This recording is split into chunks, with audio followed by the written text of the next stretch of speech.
Hello, আসসালামু আলাইকুম। আজকে চলে আসছি আবার রান্না করতে।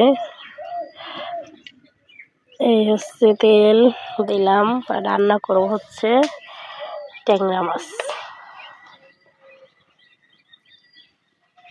হলুদ,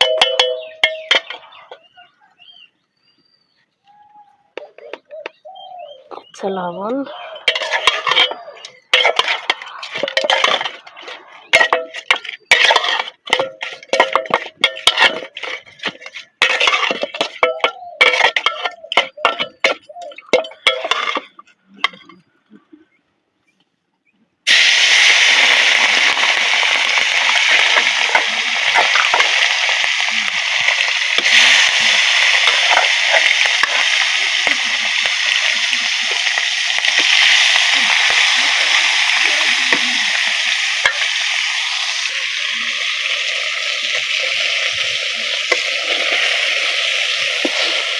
আমার এই কড়াইটা অনেক তেলে কোনো মাছ ভাঙে না।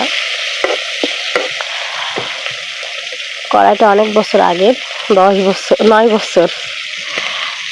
9 বছর আগের কড়াই। আর এই হচ্ছে দেবো মশলা, তার মতো লবণ, ধনিয়ার গুঁড়া, হলুদের গুঁড়া, শুকনো মরিচ,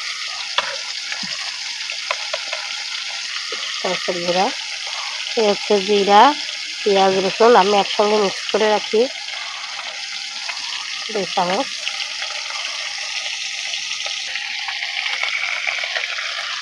দিয়ে দেবো পানি,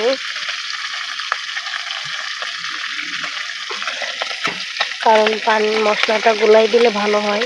তেলটা অনেক কাটানো থাকে, হয়তো মশলাটা অনেক সময় পড়ে যায়, তাই মশলাটা এভাবে গুলিয়ে রাখি। আর মাছ আমার ভাজা হয়ে গেছে, মাছটাও এখন উঠাই নেব।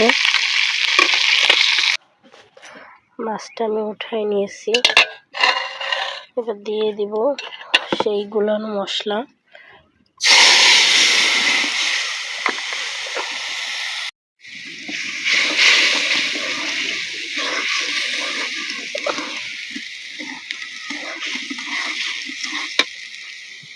মশলাটা আমি ভালো করে কষাবো, যতক্ষণ তেল না ছাড়বে ততক্ষণ কষাবো।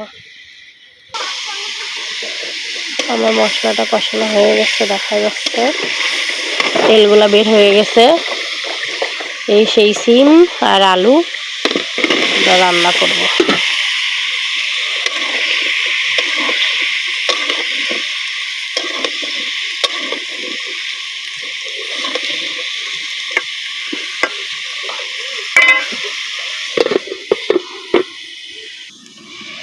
এখন দেখবো আমার সিমটা কেমন কষানো হয়েছে।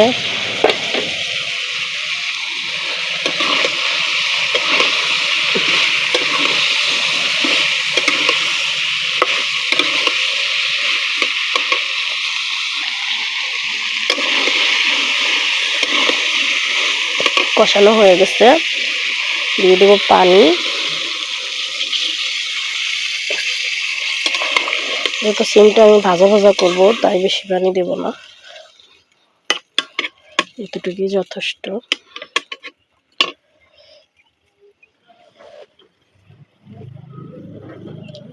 সিম আলুটা ঢেকে দেবো, মাছটা আমি আরো পরে দেবো, যেহেতু ট্যাংরা মাছ ভাজছি তেলে, একটু পরে দিলেও সমস্যা নাই।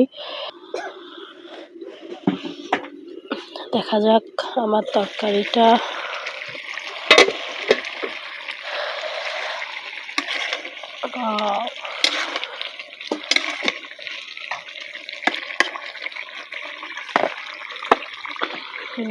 ভেজে রাখা ট্যাংরা মাছ,